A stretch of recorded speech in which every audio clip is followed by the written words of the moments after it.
Hi friends, എല്ലാവർക്കും നമസ്കാരം. അപ്പോൾ ഇന്ന് പീച്ചിങ്ങ അല്ലെങ്കിൽ തുരൈ വെച്ചിട്ട് നല്ലൊരു ചപ്പാത്തി കറി ഉണ്ടാക്കുന്നത് എങ്ങനെ കണ്ടു നോക്കാം. ഇത് ചപ്പാത്തിക്കൊപ്പം അതുപോലെ തന്നെ പൂരി, പൊറോട്ട, പ്ലെയിൻ റൈസിൻ്റെ കൂടെയൊക്കെ നല്ല ടേസ്റ്റാണ്. ഏറ്റവും കൂടുതൽ ടേസ്റ്റ് ചപ്പാത്തിക്കൊപ്പം ആയിരിക്കും. കണ്ടു നോക്കാം എങ്ങനെയാണ് ഉണ്ടാക്കുന്നതെന്ന്. അപ്പോൾ അതിന് വേണ്ടിയിട്ട് ഒരു 1/2 കിലോ, അതായത് 500 ഗ്രാം പീച്ചിങ്ങയാണ് എടുത്തിരിക്കുന്നത്. ഇതിനി നന്നായിട്ട് കഴുകി വൃത്തിയാക്കി വെച്ച പീച്ചിങ്ങയാണത്. ഇത് ചെറിയ കഷ്ണങ്ങളാക്കിയിട്ട് ഇതിൻ്റെ ആ മുള്ളു പോലെ നിൽക്കുന്ന അതില്ലേ, ആ സ്കിന്ന് അത് നല്ല കട്ടിയിലായിരിക്കും. അതെല്ലാം ഒന്ന് ക്ലീൻ ചെയ്തിട്ട് കട്ട് ചെയ്തെടുക്കണം ചെറുതായിട്ട്. ഇത്രയും തൊലി കളഞ്ഞാൽ മതി, ഇതിൽ കൂടുതൽ തൊലി കളയേണ്ട ആവശ്യമില്ല കേട്ടോ. കുറച്ചൊക്കെ തൊലി ഇരുന്നോട്ടെ, അത് പ്രശ്നമില്ല. ഇതാ ഈ ഒരു വലുപ്പത്തിൽ കട്ട് ചെയ്ത് വെച്ചിട്ടുണ്ട് ഞാൻ. ഇനി ഉണ്ടാക്കാൻ തുടങ്ങുക. അതിന് വേണ്ടിയിട്ട് ഇതാ കടായി അടുപ്പത്ത് വെച്ചിട്ടുണ്ട്. അതിലേക്ക് ആവശ്യത്തിനുള്ള വെളിച്ചെണ്ണയാണ് ഇപ്പോൾ ഞാൻ ഒഴിക്കുന്നത്. നിങ്ങൾ ഉപയോഗിക്കുന്ന ഏതെണ്ണയും യൂസ് ചെയ്തിട്ട് ഉണ്ടാക്കാവുന്നതാണ്. എണ്ണ ചൂടായി വരുമ്പോൾ 1/2 ടീസ്പൂൺ കടുക്, 1/2 ടീസ്പൂൺ ചെറിയ ജീരകം ചേർത്ത് ഒന്ന് പൊട്ടിക്കാം. പിന്നെ ഇതിലേക്ക് 1 ടീസ്പൂൺ കടലപ്പരിപ്പാണ് ചേർത്തിരിക്കുന്നത്. അതുപോലെ തന്നെ 1 ടീസ്പൂൺ ഉഴുന്നുപരിപ്പും കൂടിയും ചേർക്കുക. ഇനി ഇതൊന്ന് മൂക്കട്ടെ. അപ്പോൾ ഇതൊന്ന് മൂത്ത് വരുമ്പോൾ ഇതിലേക്ക് 2-3 പച്ചമുളക് ചേർക്കാം. അതുപോലെ തന്നെ 1 സവാള ചെറുതായി അരിഞ്ഞതും കൂടിയാണ് ചേർത്തിരിക്കുന്നത്. ഇനി ഇത് നന്നായിട്ടൊന്ന് വഴറ്റണം. ഇനി ഇതിലേക്ക് ഒരു 4 വെളുത്തുള്ളി ചതച്ചതാണ് ചേർക്കുന്നത്. ഇതിൽ ഇഞ്ചി ചേർക്കില്ല. വെളുത്തുള്ളിയും കൂടിയും ചേർത്തിട്ട് നന്നായിട്ട് അങ്ങോട്ട് വഴറ്റുക. ചേർക്കാം. പിന്നെ ഇതിലേക്ക് ഒരു പിടി കറിവേപ്പില കൂടി ചേർക്കുക. കറിവേപ്പില വഴറ്റുമ്പോൾ നമ്മൾ ആ എണ്ണയിൽ കടുകും പിന്നെ പരിപ്പൊക്കെ മൂപ്പിച്ചില്ലേ, ആ സമയത്ത് നേരിട്ടിട്ട് കറിവേപ്പില ചേർക്കുമ്പോൾ ആ എണ്ണയിലേക്ക് ആ ഫ്ലേവർ പെട്ടെന്ന് പിടിക്കും. അപ്പോൾ കുറച്ചും കൂടി നല്ലതാണ് കേട്ടോ.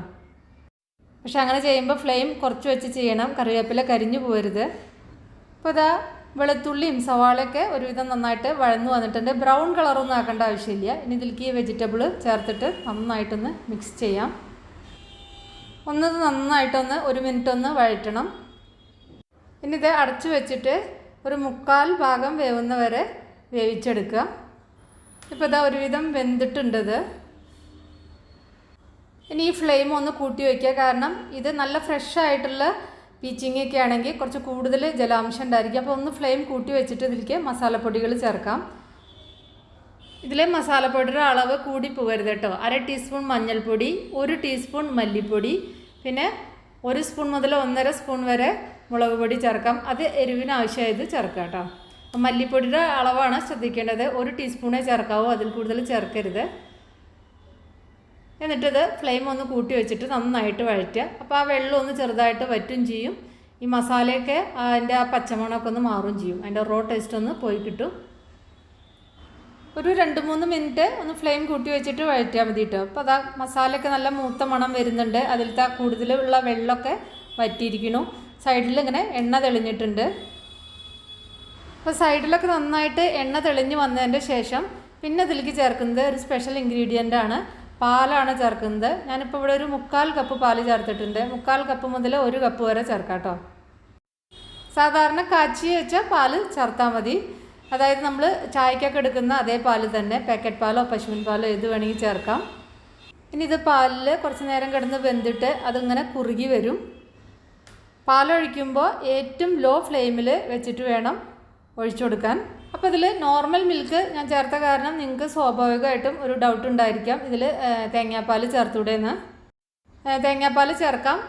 അവസാനം ഒരു 1/4 കപ്പ് നല്ല കട്ടി തേങ്ങാപ്പാൽ ചേർത്താലും മതി. 1/4 കപ്പോ അതിൽ കൂടുതലോ ചേർക്കാം. പക്ഷേ ഈ ഒരു കറിയിൽ തേങ്ങാപ്പാലിൻ്റെ ആവശ്യമില്ല, സാധാരണ പാലൊഴിച്ചാൽ മതി. നല്ല ടേസ്റ്റാണ് ഇതിന്. ഇനി ഇത് ലേശം നേരം ഒന്ന് അടച്ചു വയ്ക്കാം.